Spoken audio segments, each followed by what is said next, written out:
Amém? E ele falou algo que nós vamos falar um pouco hoje. Abre aí a sua Bíblia. Depois que ele der isso, meu Deus, como eu vou pregar, né? Mas amém, Deus dá graça, aleluia. 1 Coríntios, primeira carta do apóstolo Paulo a Coríntios, capítulo 13. Não vou falar dos primeiros capítulos, dos primeiros versículos. Se não tiver amor, de nada valeria. Não, vou falar dos últimos 3 versículos.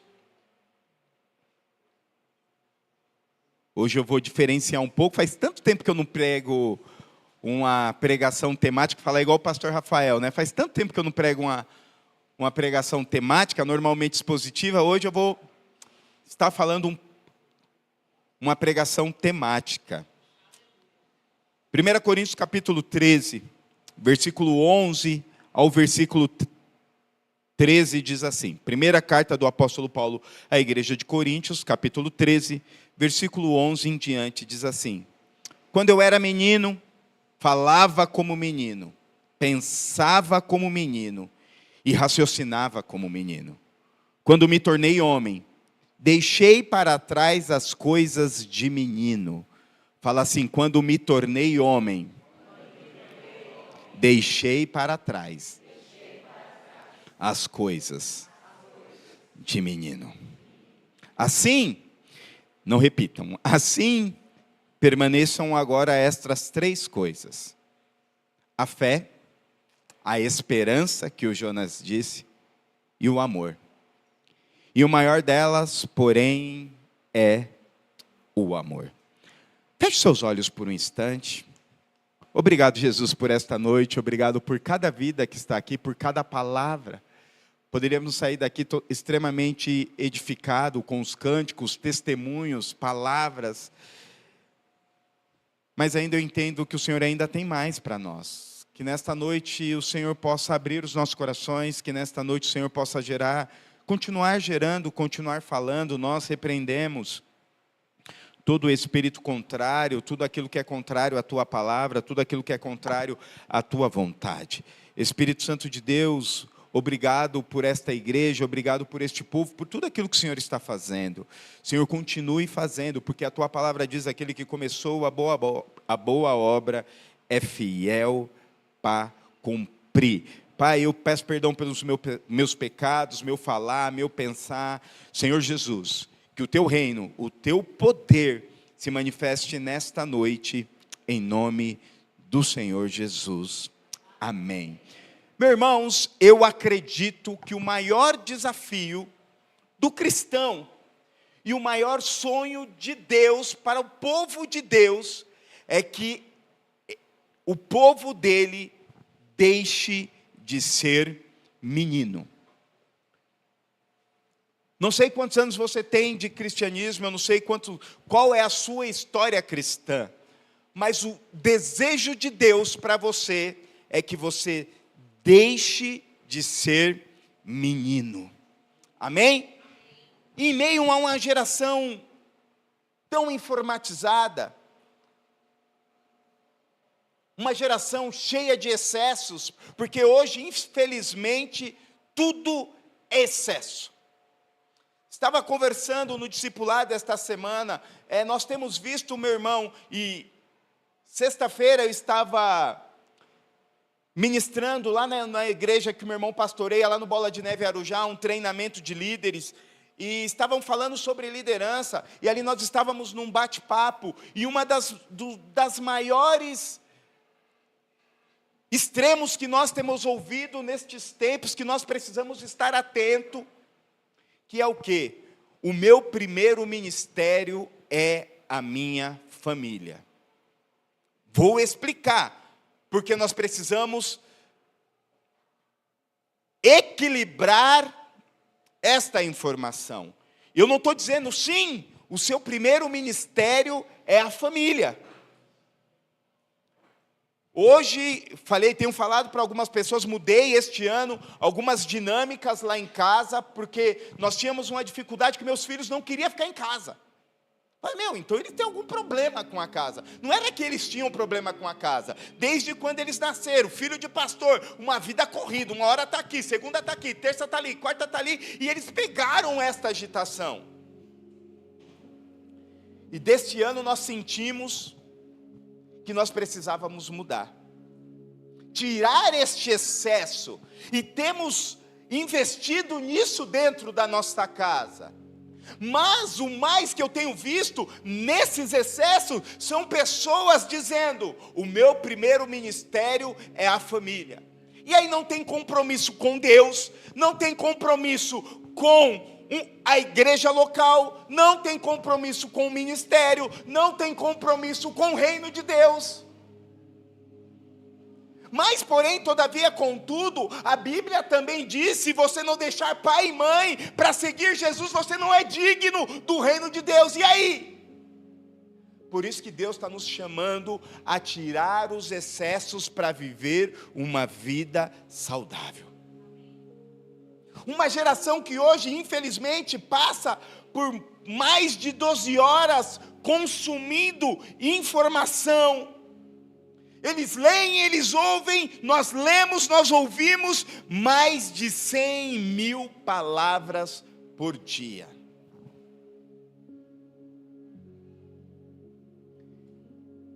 E infelizmente, o nosso cérebro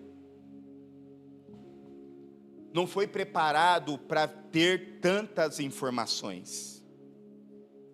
Tantas informações lidas, tantas informações sobrecarregando a nossa mente. Ou só acontece comigo, quantos de nós, não precisa levantar a mão, mas quantos de nós vamos deitar e a cabeça está assim? Demora meia hora, 40 minutos, 50 minutos, às vezes 1 hora, às vezes 2 horas, às vezes passa até 3, 4 horas e não consegue dormir. É os excessos de informação. É a nossa mente sobrecarregada com tantas informações. E são tantas informações que a gente acaba tendo dificuldade de observarmos o que realmente essas informações estão falando. Já aconteceu com você? Você está lendo alguma coisa e sua mente não lê, e você fala: meu Deus, o que eu li? Você está assistindo alguma coisa, ou só acontece comigo, você está assistindo um filme, passa uma cena, você não sabe o que falou, você volta para poder voltar, para poder entender. Só comigo acontece? Creio que não. Isso tudo, meu irmão, é o resultado de uma mente sobrecarregada, uma mente estressada, uma mente cansada. E aí nós não conseguimos distinguir a importância das informações. Quantas vezes quem é pai, quem é mãe está conversando com o filho nem aí para você? Ou está na televisão, ou está no tablet, ou está fazendo qualquer outra coisa. Ou sua esposa chega ali, comigo acontece direto. Tem gente apontando o dedo, não acuse em nome de Jesus. Mas você está falando com a sua esposa, aí a sua esposa não entende. Ainda mais homem não consegue fazer 2 coisas, aí vem, fala, enfim. Por quê? Porque esse excesso de informações, nós estamos deixando passar e de entender os conteúdos. E as coisas começam a passar despercebidos assuntos que são fundamentais. Vou fazer uma pegadinha aqui. Quem estava aqui domingo passado no culto? Pode levantar a mão, não é pecado. Só lembrando, domingo que vem, o culto é pela manhã, tá bom? E aí, domingo que vem nós vamos passar a agenda do mês que vem, porque são os dias atípicos, Páscoa, enfim. Então, quem lembra um tópico da mensagem? Vamos lá, o texto da mensagem que foi pregada semana passada. Aí, uma já falou, fala a Deus, é porque não lembra. Ele marcou ali no caderninho, ele virou a folha, brincadeira. Ou seja, olha só como nós estamos pegando, vou falar, tá? Pregamos sobre Josué capítulo 1, do versículo 1 ao versículo 9. Diante de você existe uma terra prometida. Um dos tópicos, levanta-te. Aí eu não vou pregar de novo. Quer pregar? Vai lá no YouTube e pega a pregação que está lá. Amém? E se converta de novo. Olha só, é algo simples, mas nós estamos, e eu estou falando comigo mesmo. Se me perguntar às vezes, o que você tomou café? Não sei. Por quê? Nós estamos perdendo a importância de conteúdos, de coisas que são importantes, não tem deixado e tem passado despercebido. E infelizmente, nós temos trago isso para dentro da vida cristã. Quantas vezes a gente lê um capítulo da Bíblia, acaba de ler e não lembra o que leu? Quantas vezes aqui, acabei de falar, uma pregação da semana passada não lembra, a pregação do pequeno grupo não lembra, porque nós estamos perdendo o sentido das coisas fundamentais. Mas eu creio que em nome de Jesus Cristo,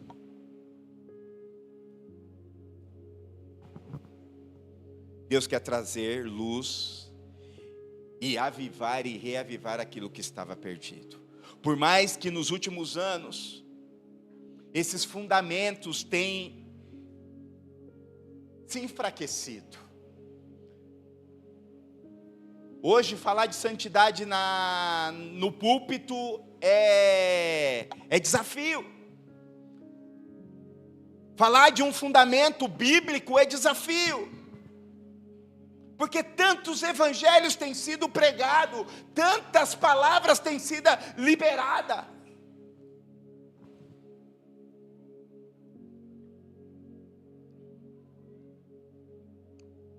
Como o Anderson Silva falou desse nosso querido irmão, eu vou falar.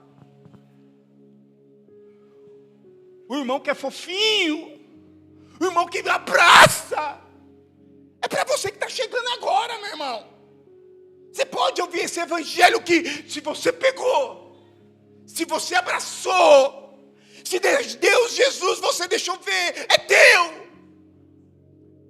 Isso não te traz raiz, isso não te traz fundamento. Por isso que eu creio que em nome de Jesus, Deus está despertando a igreja, está chacoalhando a igreja, para que eu e você deixemos de ser menino. Pastor, mas eu estou chegando aqui hoje, aleluia, glória a Deus. Deus está te chamando para um novo nível de evangelho. Ele não quer só que você beba o leite, não, Deus quer algo poderoso na sua vida. Deus quer algo poderoso na sua história. E hoje Deus quer trazer luz, Deus quer trazer fundamentos em algo que são princípios básicos do evangelho. Porque quando eu e você entendermos esses princípios básicos, princípio de salvação, princípio de oração, princípio de jejum, princípio de fé, princípio de esperança, princípio de amor, esses três princípios a qual nós vamos falar aqui hoje. Essas atitudes, esses princípios vão determinar e vão te apontar para o tipo de cristianismo que você vai viver a partir de hoje. Eu brinco, você pode ouvir o ursinho carinhoso? Pode. O amaciante amaciante, eu não vou falar o nome dele não. Quem falou foi o Thales. Você pode, eu não estou dizendo, eu não estou aqui. Mas meu irmão, corre o risco de você não ver os ossos criando vida. Corre o risco de você não ver milagres. corre o risco de você nadar e fazer como Moisés, ficar diante da terra prometida e não entrar na terra prometida, porque para entrar na terra prometida, seja firme naquilo que está escrito na palavra. Seja fiel ao que está escrito na palavra. Aí um evangelho ursinho carinhoso, um evangelho de cheirar, um evangelho de pegar, não tem fundamento. Por isso, meu irmão, Deus está chamando a igreja a voltar aos princípios. Volte. Eu já falei aqui, muitas vezes a gente acha, a igreja do momento é parede preta, é telão, é isso, é aquilo, aquilo outro. Meu irmão, você quer viver uma igreja sobrenatural? Você quer viver algo extraordinário? Você quer ser uma igreja saudável e relevante? Volte-se à palavra de Deus. Que a palavra seja o seu firme fundamento. Por isso que eu creio que Deus está chamando a igreja de Cristo Jesus. Volte aos princípios fundamentais do Evangelho. Porque quando entendemos esses princípios, é o caminho, é a rota de deixarmos de sermos menino. Quando olhamos o texto que nós lemos, ele fala de um processo. Quando eu pensava como menino, quando eu falava como menino, quando eu deixei ação, as coisas de menino.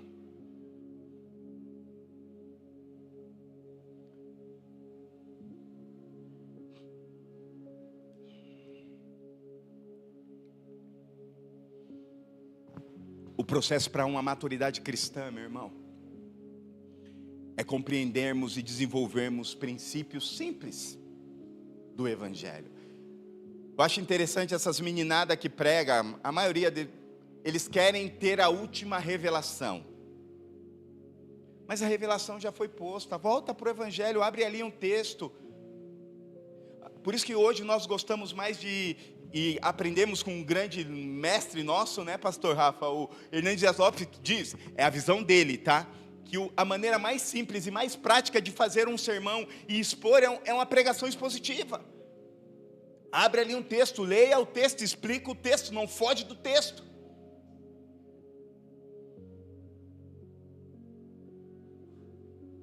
Fundamentos que vai gerar algo de fé e sobrenatural na sua vida.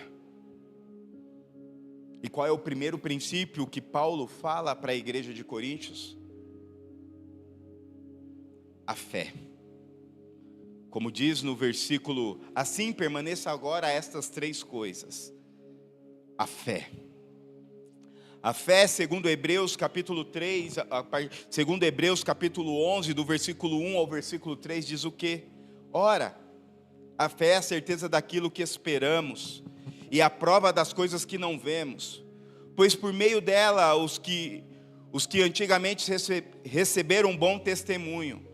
Pela fé entendemos que o universo foi formado pela palavra de Deus, de modo o que se vê não foi feito do que é visível. Nosso querido abençoado Jonas leu um texto, o que o profeta via: morte, ossos, existia vida, mas pela fé, pela palavra liberada pelo profeta, os ossos começam a ter um encontro, começam a se organizar, e ali gera vida.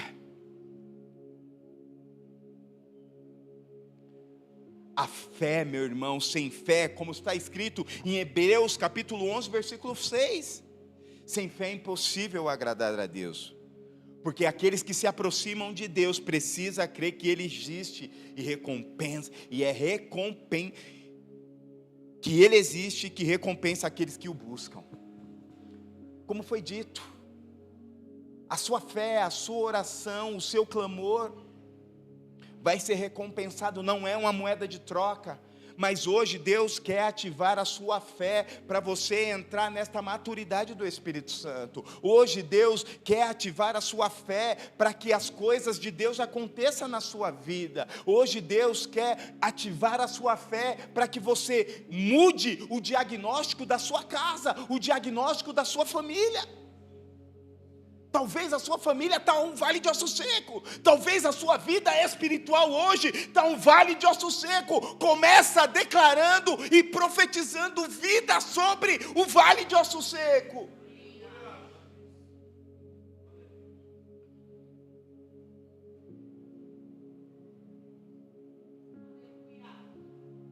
Quando você vai para o Google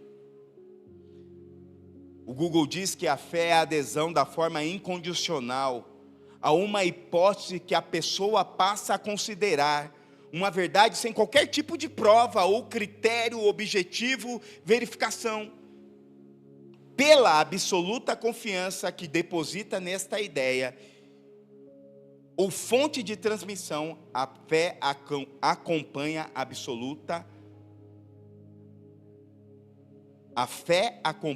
absoluta abstinência de dúvida. Ser cristão numa geração de hoje, meu irmão, é fé. Porque hoje, infelizmente, tudo vai contra aquilo que nós cremos. E uma coisa que eu tenho entendido, a fé que vai queimar, que vai nos levar a um outro nível. Hoje nós temos ouvido muito aquele pensamento positivo. A maioria desses coaches aí fala de pensamento positivo. Pensa, que você vai conseguir. Mas fé é muito mais além do que isso, meu irmão. A fé vai além do que você ficar declarando versículos bíblicos. Porque a fé verdadeira transforma. A fé verdadeira gera vida. A fé verdadeira gera ação.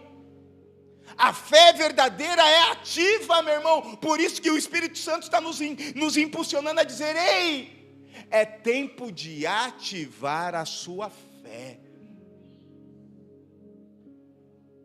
Passos de fé. A fé, meu irmão, vai te dar força no dia mau. Eu gosto de conversar com as senhoras, que as senhoras têm uma motivação de fé que te impulsiona. Às vezes está tudo errado na vida delas, mas elas têm fé. Está tudo contrário, mas elas têm fé. Porque não tem a ver com ela, tem a ver com Deus, que ela crê que vai mudar todas as situações, e que se não mudou as situações ainda, é porque não chegou a hora. Mas que Deus não deixa de agir, meu irmão, que Deus não deixa de estar no controle.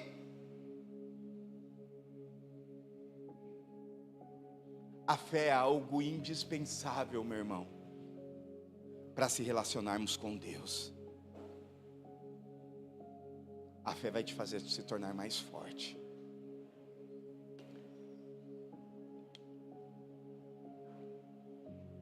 Eu posso dizer por mim, quantas vezes a fé me fez me tornar mais forte.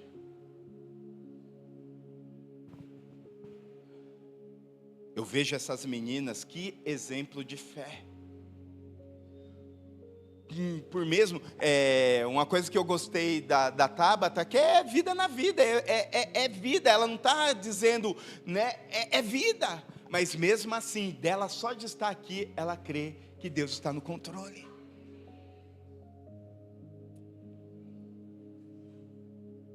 A fé vai ter que agir quando tudo diz que não. Não tem aquela música? Quando tudo diz que não. Dá um ré aí. Sua voz me encoraja a prosseguir. Olha a voz, ó Deus tocando. Quando tudo diz que não. Eu me lembro um dia, há 8 anos atrás, exatamente próximo, fevereiro ou janeiro, nós recebemos um diagnóstico que o colo do útero da Pamela tinha rompido e a Pamela, os gêmeos, tinha 5 meses de vida, de gestação. Eu me lembro como hoje eu estava no meu trabalho, eu não quis questionar Deus, eu não quis falar nada, eu só me lembrei do rei Ezequias, que virou o rosto para a parede e orou: me dar mais anos de vida. E eu orei e eu virei meu rosto para a parede, chorando, e disse: Jesus, não deixe os meus filhos morrer. E para a honra e glória do Senhor, meus filhos não foram para a UTI. E tem saúde aí que até arranca meus caboclos, meus cabelos.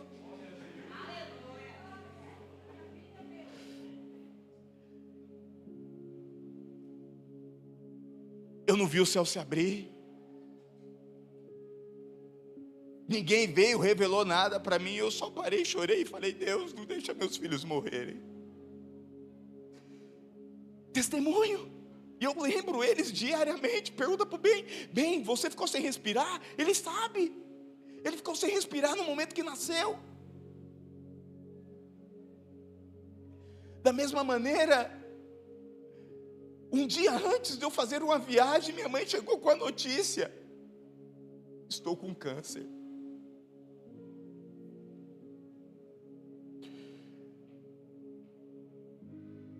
E foi o percurso mais longo que eu fiz, da casa da minha mãe até a minha casa. Dá 2 quilômetros. E eu saí da frente dela forte, porque eu precisava dar força para ela, mas quando eu entrei no carro, meu mundo desabou. A Pamela estava do meu lado, os meninos eram pequenos, estavam atrás. A Pamela pegou na minha mão e disse: você é um homem de fé.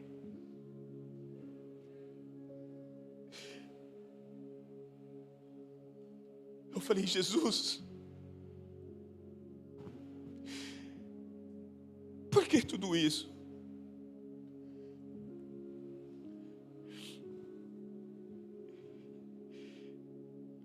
O Espírito Santo disse: aquilo que não vai te matar vai te fortalecer. E hoje aonde a gente vai, a gente conta o testemunho. Tá aí, me dá trabalho mais do que meus filhos.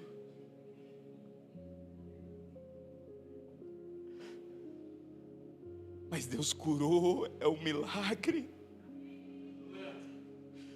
Simples, meus irmãos. Porque a fé nos capacita a suportar a adversidade. A fé tem um fundamento, que é a palavra de Deus. A fé nos capacita e nos permite ir além do natural. A fé é mais ou menos a espada do Thundercats. Quem lembra? Thundercats, uou! Me dê a visão além do alcance. Só os tiozinhos, né? E faz você viver além.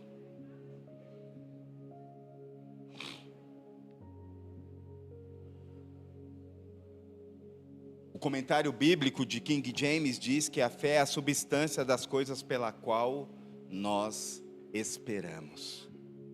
O que você está esperando, meu irmão? Continuar crendo. Romanos 10, 17 diz que o ouvir vem, ou a fé vem por ouvir, e ouvir a palavra de Deus. O que você está escutando?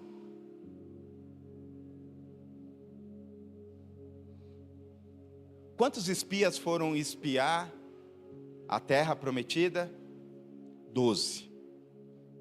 Quem voltou com um diagnóstico positivo? Josué e Caleb.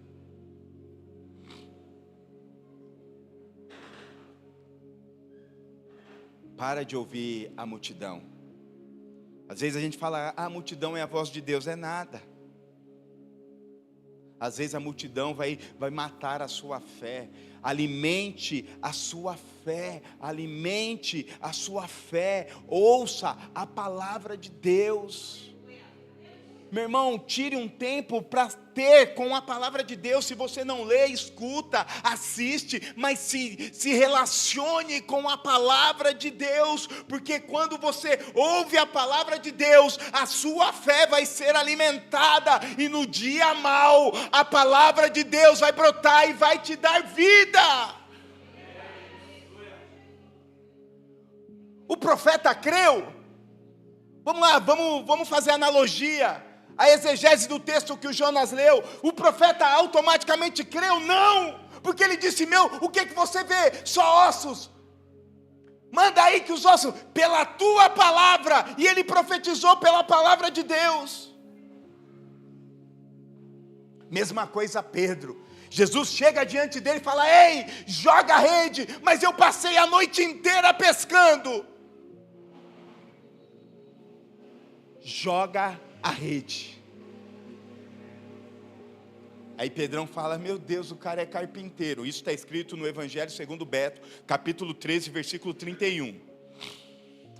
O cara é carpinteiro, eu sou pescador, eu sou profissional, o cara está mandando eu jogar a rede. Pela sua palavra. Qual é a palavra? É do pastor Beto? É do pastor Rafa? É do querubim? É do serafim? É do apóstolo? É dos 5 seres viventes? Não, dos 5, aumentei 1, né?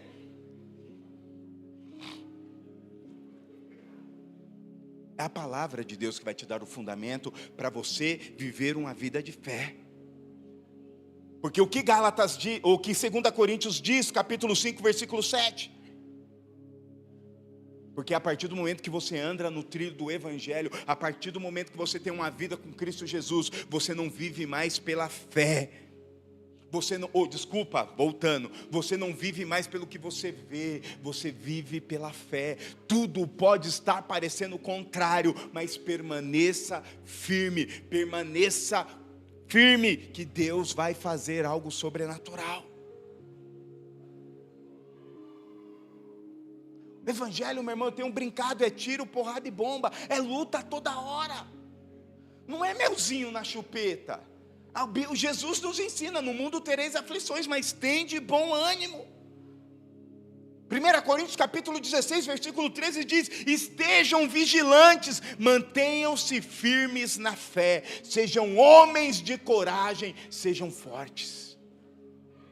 Volta a dizer, não estamos minimizando, a sua dor é a sua dor, meu irmão, mas o que Deus está nos dizendo, tenha atitudes de fé. Vou repetir, o Senhor está dizendo, tenha atitudes de fé. Pisa na água, foi como eu disse semana passada, jogue a rede. O que você está esperando para jogar a rede? Falei com os pastores esses dias, o Senhor está me queimando, faz o portfólio, vai, joga a rede, e nós vamos jogar a rede, em nome de Jesus nós vamos trazer recurso, que seremos em nome de Jesus, meu irmão, não vou falar isso não, o maior não, que isso gera, mas nós seremos um instituto saudável e relevante na nossa geração, vamos ser saudável e relevante.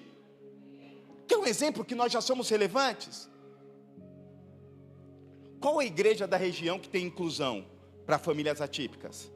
E eu não estou fazendo competição não, meu irmão. Eu só estou dizendo que nós estamos andando na luz que Deus está dando. E Deus está fazendo. Nós só estamos dizendo, Jesus, eis-nos aqui, Senhor. Envia-me a mim, usa-me. E Ele vai fazer da inclusão. Deus vai queimando o coração de pessoas. Tia Mirtes, tem um monte de gente se preparando, fazendo coisa para se especializar ainda mais para trazer algo saudável e relevante. E Deus vai trazendo pessoas, porque não tem a ver comigo, é o Senhor. Então, meu irmão, nesta noite que o Senhor gere vida na sua fé, que o Senhor ative a sua fé. Então, primeiro, fé. Qual é a segunda coisa que o texto diz? esperança. Hoje Deus quer firmar a sua esperança. Hebreus capítulo 10, versículo 23. Fiquemos, pois, firme em nossa profissão de fé, sem abalar, porque fiel é aquele que prometeu. Fiel é aquele que prometeu. Esperança é uma crença emocional na possibilidade de resultados positivos relacionados com eventos e circunstâncias da vida pessoal. Esperança é uma virtude. Esperança requer perseverança. Esperança requer perseverança. Isso vai na contramão da nossa geração, que quer tudo para ontem. E no reino de Deus, meu irmão, nem tudo é do jeito que a gente quer. Ai, como eu queria que fosse tudo do jeito que eu quisesse. Mas não é. Não é do seu jeito. A esperança nos ensina a depender do Deus Todo-Poderoso.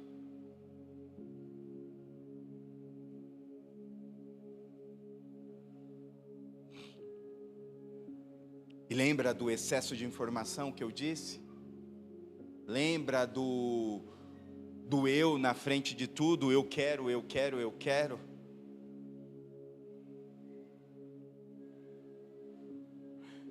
Se eu não me engano, eu não sei se foi Lutero ou o João Calvino, que diz que a coisa mais semelhante, não se escandalize, tá? E depois vocês pesquisam aí e vê quem foi. A pessoa mais semelhante próximo de um espírito, de um demônio, é uma criança. Agostinho? Agostinho. Obrigado, pastor Rafa. Agostinho de Hipona. Aí você fala, meu Deus, não, meus filhos. Eu tenho 3. É verdade. É verdade. A Maia, eu quero. Ainda faz, né? Você já viu a Maia e a Melina falando? É igualzinha. Do mesmo jeito, eu quero. E a esperança vai na contramão disso.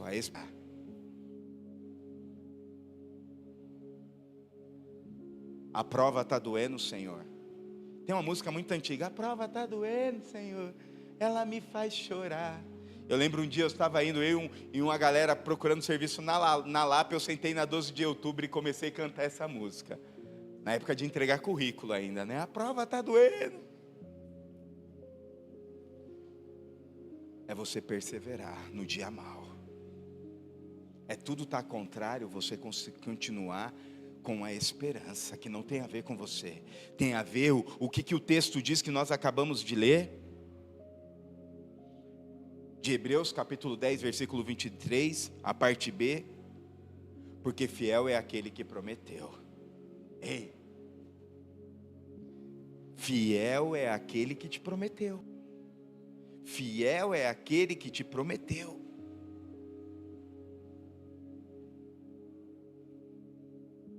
A esperança faz parte dos fundamentos. Lembra? Fé, fundamento. Esperança, fundamento. E coisas que eu e você precisamos ativar todos os dias. É todo dia, meu irmão, não adianta, né? Um dia perguntaram para o Theo, você queria viver no Xamanai às 24 horas? Ele falou, meu irmão, isso daí não existe. É a mesma coisa, não existe. Você vai ter dia mau, vai ter dia de batalha, vai ter dia que a sua fé vai estar abalada, que a sua esperança vai estar abalada. Sabe o que vai fazer a diferença? É o fundamento. Eu não sei vocês, mas quantas vezes eu sentei na cama, eu ajoelhei, eu não sei o que eu fiz, falei assim, Jesus, eu só estou aqui. Jesus, eu não sei o que falar. Mas a Bíblia diz que Deus não despreza um coração contrito e humilde na presença dEle. Se Ele prometeu, Ele é fiel para cumprir, Ele vai cumprir na sua vida, Ele vai cumprir na sua história. Levanta-te, se disponha. Ah, Deus, mas está tudo difícil, aleluia, bem-vindo ao clube, é difícil para todo mundo.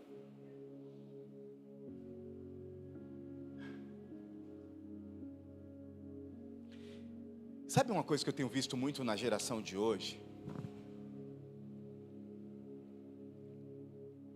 Colocar a esperança no lugar errado.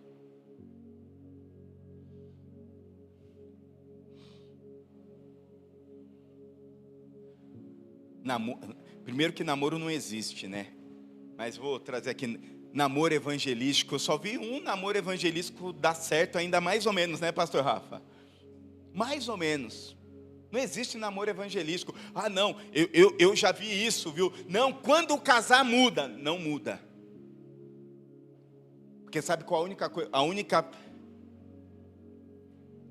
A única pessoa que pode gerar mudança na vida de uma outra pessoa é a pessoa do Espírito Santo de Deus.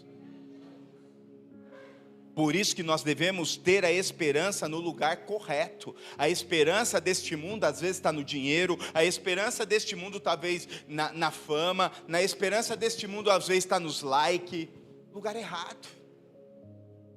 Coloque a sua esperança no Senhor. Coloque a sua esperança nele, que Ele vai fazer algo sobrenatural. Porque quando nós temos esperança, a esperança vai produzir bons frutos. Um texto muito conhecido de toda a igreja cristã, Jeremias capítulo 29. Porque eu sei e conheço os planos que tenho sobre vocês, diz o Senhor. Planos de paz e não de mal, para dar o fim que esperai.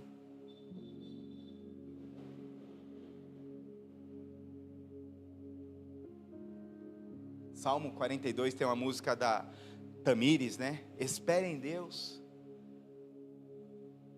Espere em Deus, porque eu ainda o adorarei.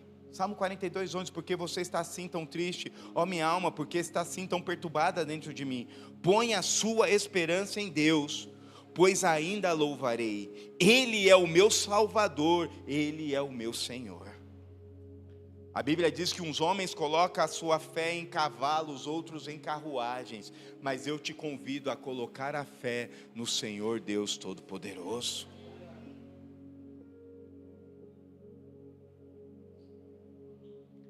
Esperança, primeiro fé, segundo esperança. E para terminar, amor. João capítulo 3, versículo 16, que para muitos teólogos é o versículo central da Bíblia. Diz que Deus amou o mundo de tal maneira que deu seu Filho unigênito, para que todo aquele que nele crê não pereça, mas tenha a vida eterna.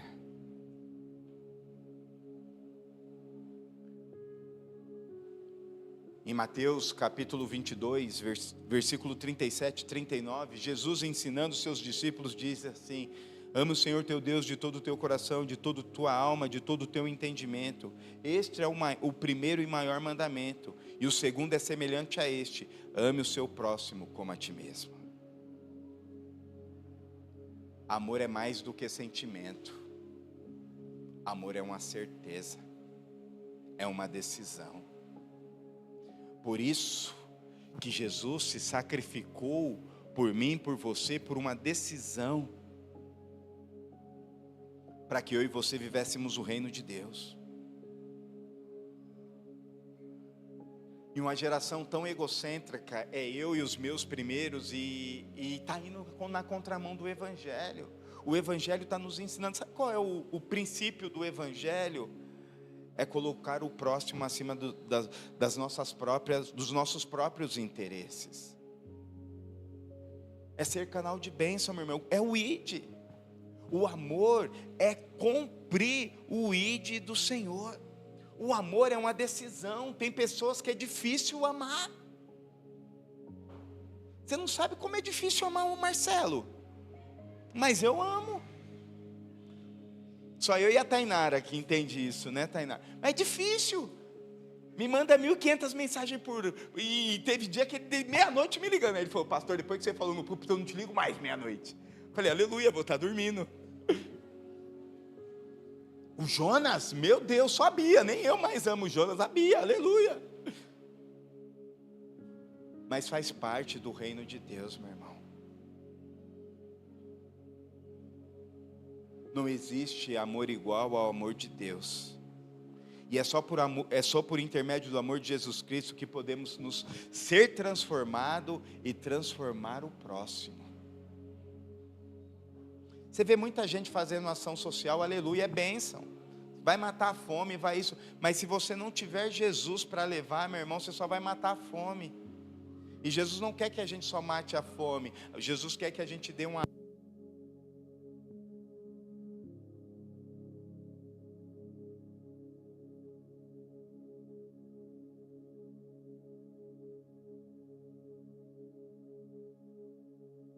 É só por intermédio deste amor. Porque este amor é incondicional, este amor é pleno, este amor é completo, este amor é absoluto. E o amor de Deus não tem limites. O amor de Deus não espera nada em troca. Nesses 20 e poucos anos de cristianismo, já vi, não, vem barganhar, toma aqui, não. O amor de Deus não quer nada em troca. Mas sabe o que é maravilhoso? O amor de Deus gera um fogo na sua vida, que aquele que roubava não rouba mais. Aquele que mente não mente, aquele que mentia não mente mais, aquele que se prostituía não se prostitui mais. Aí me perguntam os amigos muito antigos, mas como você consegue? Falei: não sei, eu só sei o que está em mim. Queima dentro do meu coração.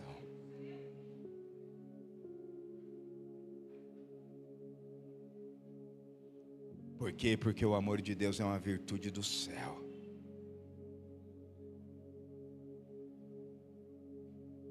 Deus quer gerar um amor sincero dentro de nós, como está em Romanos capítulo 12.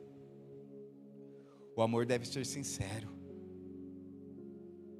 Odeiem o que é mal, apegue-se o que é bom, dedique-se uns aos outros com amor fraternal, preferindo dar honra aos outros mais do que a si próprio. E a geração atual é eu primeiro, não. Evangelho, meu irmão. Falei sexta-feira no Bola de Neve. É sacrificial mesmo, porque muitas vezes você vai ser caluniado, aleluia, glória a Deus. Vão levantar falso testemunha contra você, aleluia, glória a Deus. Levantaram contra Paulo, levantaram contra Estevão, levantaram contra Pedro, levantaram contra Jesus, e você não quer nada. Vale a pena amar Jesus. Sabe por quê? Porque o amor é uma virtude do céu, e também é o fundamento. A fé é um fundamento, a esperança é um fundamento, o amor é um fundamento. Primeiro mandamento, amar o Senhor teu Deus sobre todas as coisas. E o segundo mandamento é amar o próximo como a ti mesmo.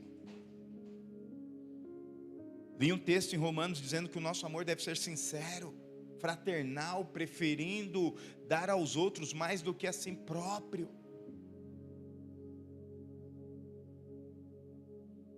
Como está escrito em 1 João capítulo 4, versículo 7, versículo 8, amados, amemos uns aos outros, pois o amor procede de Deus.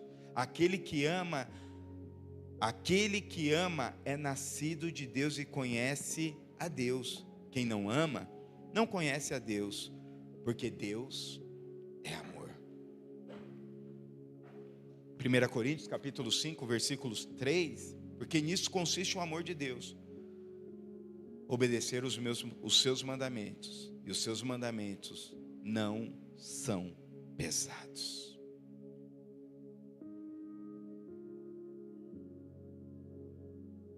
Como está em Colossenses capítulo 3, versículo 14.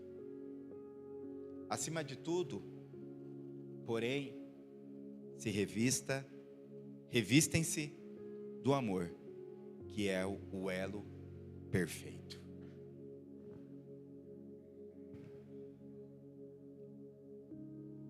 Meu irmão, esses 3 fundamentos a qual nós falamos aqui nesta noite, se você investir nele, na fé, na esperança e no amor, você vai trilhar um caminho de bênção. Você vai trilhar um caminho de salvação. Você vai trilhar caminho de restituição. Você vai trilhar caminho de fé, de milagres. Então que nesta noite você possa ativar, alimentar. Eu tenho dito aqui na igreja, o que Jesus quer que eu e você façamos? Que eu e você possamos sair do ponto A para o ponto B. Às vezes a única atitude, como eu disse, talvez é se ajoelhar e chorar, é se levantar e dizer: Jesus, eu estou aqui. Se dispor. Está tudo difícil, eu estou aqui. Mas lá fora está me chamando, eu estou aqui. E é o processo. O processo de santificação, o processo de transformação. Para alguns é rápido, para outros é mais lento.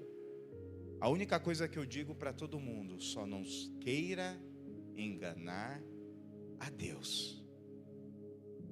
Porque tem muita gente, não, é que eu estou no meu processo querendo enganar a Deus. Aí você não está enganando a Deus, você está se enganando a si mesmo. Porque Deus ninguém engana.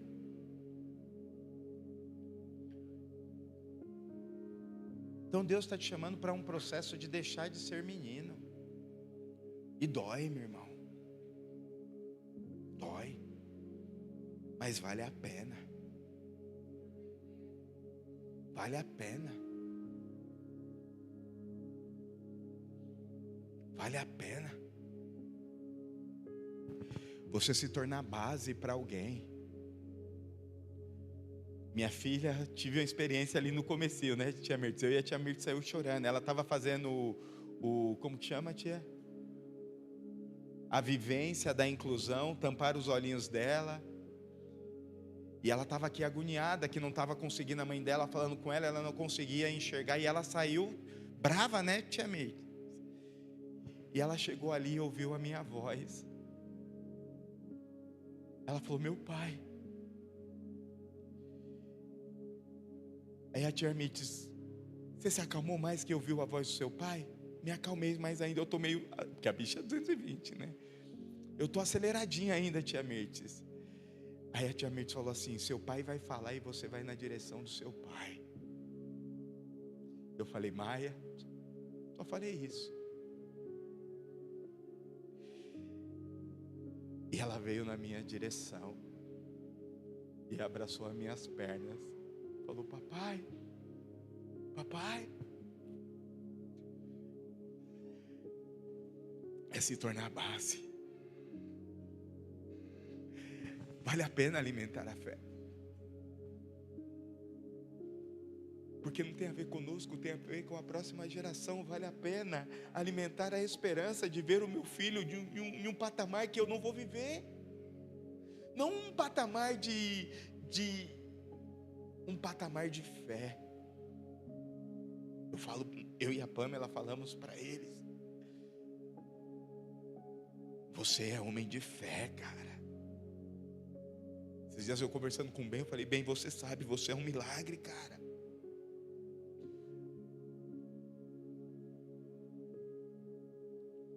que significa seu nome, Benjamim? O filho do lado direito, Pai. O bem-aventurado. O filho da felicidade. Então, meu irmão, é isso que Deus tem para a sua vida, cara. Esses dias nós estávamos numa devocional.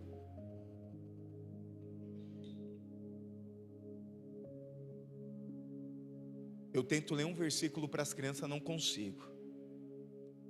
A Pamela leu quase um capítulo todo e eles ficaram lá parados. Mais ou menos, mas... E no final ela foi orar, e ela orou pelo Benjamin. Eu falei, Jesus,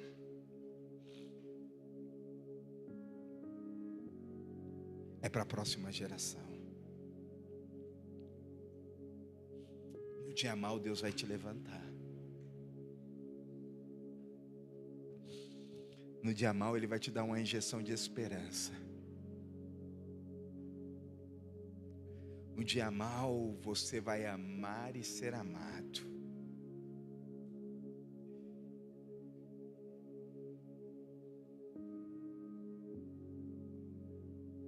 E uma maneira de expressarmos o amor é pela igreja de Cristo. Porque na igreja de Cristo você é confrontado. Na igreja de Cristo você é apontado. E na igreja de Cristo você é amado. E aí nós somos amados, distribuímos este amor. E vivemos um amor perfeito da palavra do Senhor. Meu irmão, eu não sei como está a sua fé. Eu não sei como está a sua esperança. Eu não sei como está o seu amor.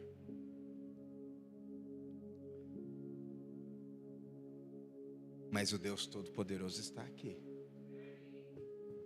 O Deus Todo-Poderoso está aqui. E aquele que prometeu é fiel para cumprir. Aquele que começou a boa obra é fiel para cumprir. Eu estou ainda muito com a palavra de semana passada no meu coração. Eu sempre tenho falado, essa semana falei para um monte de gente, você não foi chamado para morrer no deserto. Levanta-te. A terra prometida está diante de você. É um exemplo claro de fé, de esperança. Então que nesta noite o Espírito Santo que pode tudo, o Espírito Santo que convence, o Espírito Santo que queima, o Espírito Santo que gera vida, possa gerar esta vida no seu coração, possa gerar esta vida na sua história. Nos coloque de pé em nome de Jesus.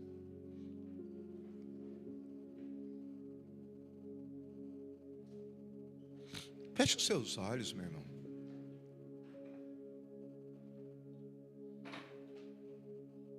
Comece a falar com o Senhor. Aleluia, Jesus. Obrigado por esta palavra, Espírito Santo de Deus. Eu sei que o Senhor quer tocar na esperança, na fé, no amor da tua igreja. Que nós venhamos dar valor para aquilo que nós estamos recebendo de informação.